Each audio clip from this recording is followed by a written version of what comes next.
अगर आप भी लेना चाहते हैं देश दुनिया की तमाम जानकारी तो आज ही सब्सक्राइब करें हमारे चैनल को। साथ ही नीचे दिए बेल आइकन को जरूर दबाएं ताकि हर अपडेट आप तक पहुंच सके। नमस्कार, साक्षी न्यूज नेटवर्क के खास कार्यक्रम विश्व खबरों में आप सभी का स्वागत है। दुनिया की दो बड़ी शक्तियों अमेरिका और रूस के नेता आपस में तो मिले, लेकिन एक दूसरे से आंखें चुराते रहे, जिससे स्पष्ट है कि दोनों देशों के बीच भले विभिन्न मुद्दों पर लंबी बातचीत हुई हो, लेकिन खटास अभी पूरी तरह नहीं गई है।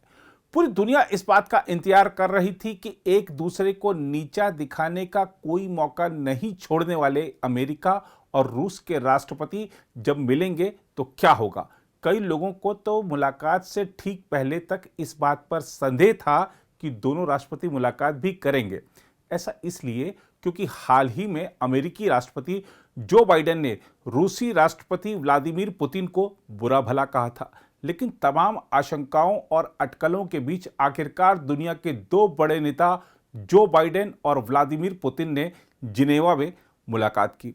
मुलाकात के समय हाथ मिलाते वक्त दोनों कैमरों के सामने ही एक दूसरे से आंखें चुराते नजर आए। इसके साथ ही 3 घंटे से अधिक समय तक विभिन्न मुद्दों पर चली बातचीत के दौरान कई बार तनाव भी उभर कर आया और दोनों नेताओं ने एक दूसरे से बातचीत के दौरान एक तरह से पहले अपने गिरेबा में झांकने की सलाह भी दी। लेकिन ऐसा नहीं है कि यह मुलाकात पूरी तरह विफल रही। इस मुलाकात से अमेरिका और रूस के संबंध कितने मधुर हुए और किन मुद्दों पर तनाव बना रहा, आइए आपको बताते हैं।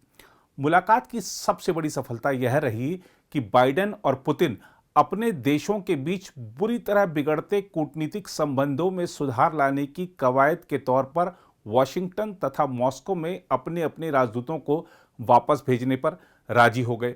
हम आपको याद दिला दें कि अमेरिका में रूसी राजदूत अनातोली एंतोनोव को करीब 3 महीने पहले वॉशिंगटन से वापस बुला लिया गया था, जब बाइडेन ने पुतिन को हत्यारा कहा था और विपक्षी नेता एलेक्सी नवलनी के साथ व्यवहार को लेकर रूस पर नए प्रतिबंध लगाए थे। इसके बाद रूस में अमेरिकी राजदूत जॉन सुलिवन ने करीब 2 महीने पहले मॉस्को छोड़ दिया था। खास बात यह रही कि जब दोनों राष्ट्रपति वार्ता कर रहे थे तो उस दौरान यह दोनों राजदूत वहां पर मौजूद थे। इसके अलावा इस बैठक में साइबर सुरक्षा और परमाणु हथियारों के मुद्दे पर चर्चा की गई। बाइडेन और पुतिन ने अपने राजनयिकों को परमाणु हथियारों के नियंत्रण के नए चरण के लिए रूपरेखा बनाने के निर्देश दिए। दरअसल सामरिक स्थिरता संवाद का उद्देश्य दुनिया के 2 सबसे बड़ी परमाणु शक्तियों के बीच युद्ध का खतरा कम करना है। बहरहाल वार्ता शुरू करने के लिए कोई तारीख की घोषणा नहीं की गई है। जो बाइडेन ने कहा कि इस कवायद का उद्देश्य रूस के साथ एक ऐसे तंत्र पर काम करना है जिससे नए और खतरनाक तथा आधुनिक हथियारों को नियंत्रित किया जा सके। इन हथियारों से जवाबी कार्रवाई का वक्त कम हो जाता है, जिससे दुर्घटनावश युद्ध शुरू होने की आशंका पैदा हो जाती है। उन्होंने कहा कि इस पर विस्तार से बात की गई।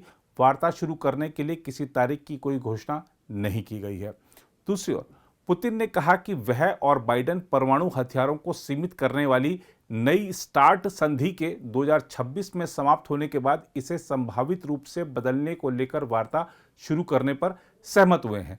हम आपको याद दिला दें कि रूस द्वारा यूक्रेन के क्रीमिया पर कब्जा करने और पूर्वी यूक्रेन में अलगाववादियों के समर्थन के जवाब में वॉशिंगटन ने 2014 में मॉस्को के साथ वार्ता रोक दी थी।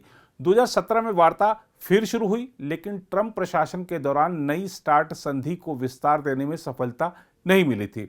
वार्ता के दौरान रूस ने इस बात पर जोर दिया कि संधि में रक्षात्मक हथियार भी शामिल हों, जैसे कि अमेरिका की मिसाइल रक्षा प्रणालियां, लेकिन अमेरिकियों ने दलील दी कि इसमें तथाकथित सामरिक परमाणु हथियार शामिल होने चाहिए जिनका जिक्र स्टार्ट संधि में नहीं है और जिसे रूस ने बड़ी संख्या में तैनात किया है। इसमें हाइपरसोनिक मिसाइल और अंतरिक्ष हथियार जैसी उभरती तकनीक भी शामिल हो सकती हैं। दोनों नेताओं की बातचीत के दौरान साइबर सुरक्षा के मसले पर कोई बड़ी घोषणा तो नहीं हुई, लेकिन नेता इस मुद्दे पर कम से कम बात करने के लिए राजी हो गए, जो अमेरिका और रूस के बीच संघर्ष की मुख्य जड़ है। गौरतलब है कि अमेरिका रूस पर लगातार आरोप लगाता रहा है कि मॉस्को अमेरिकी राष्ट्रपति चुनाव के दौरान साइबर हमले कर चुनाव को बाधित करने का प्रयास करता है। बाइडेन ने कहा कि वह और पुतिन अपने विशेषज्ञों को इस पर काम करने देने के लिए राजी हो गए कि साइबर हमलों को रोकने के लिए किस तरह के अहम बुनियादी ढांचों की आवश्यकता है। उन्होंने कहा कि अमेरिका ने रूस के समक्ष ऊर्जा, चुनाव, बैंकिंग और जल प्रणालियों तथा रक्षा उद्योग के 16 विशिष्ट तरह के बुनियादी ढांचे पेश किए। अमेरिका के उद्योगों और सरकारी एजेंसियों के खिलाफ कई रैंसमवेयर हमलों के बीच यह समझौता हुआ है। इनमें से एक हमला मई में हुआ था, जिससे करीब एक हफ्ते के लिए पूर्वी तट पर ईंधन की आपूर्ति बाधित हो गई थी। इस बाधा को रूस में काम कर रहे एक आपराधिक गिरोह की हरकत बताया गया था। बाइडेन ने रूस से साइबर अपराधियों का जिक्र करते हुए कहा कि अमेरिका और रूस की सरकारें कुछ आपराधिक मामलों पर काम करेंगी। पुतिन ने इस पर सहमति जताते हुए कहा कि यह परस्पर हित का मामला है। वार्ता के दौरान तब तनाव पैदा हो गया जब बाइडेन ने रूस को परोक्ष धमकी देते हुए कहा कि अमेरिका के पास अच्छी खासी साइबर क्षमता है और अगर रूस अमेरिका के महत्वपूर्ण बुनियादी ढांचे में दखल देता है तो वह रूस के खिलाफ इसका इस्तेमाल कर सकता है। बाइडेन ने व्लादिमीर पुतिन के साथ वार्ता में उनसे सीरिया में अंतर्राष्ट्रीय मानवीय सहायता पहुंचाने के अंतिम बिंदु को बंद करने के प्रयास छोड़ने को भी कहा, जिससे यह स्पष्ट हो गया है कि यह मामला अमेरिका के लिए कितना महत्वपूर्ण है। बहरहाल इसे खुला रखने पर कोई समझौता नहीं हुआ। दरअसल रूस उस मार्ग को बंद करने के लिए संयुक्त राष्ट्र सुरक्षा परिषद में वीटो का इस्तेमाल करने की धमकी दे रहा है, जिससे सीरिया में गृह युद्ध से आंतरिक रूप से विस्थापित हुए लाखों सीरियाई नागरिकों को सहायता पहुंचाई जाती है।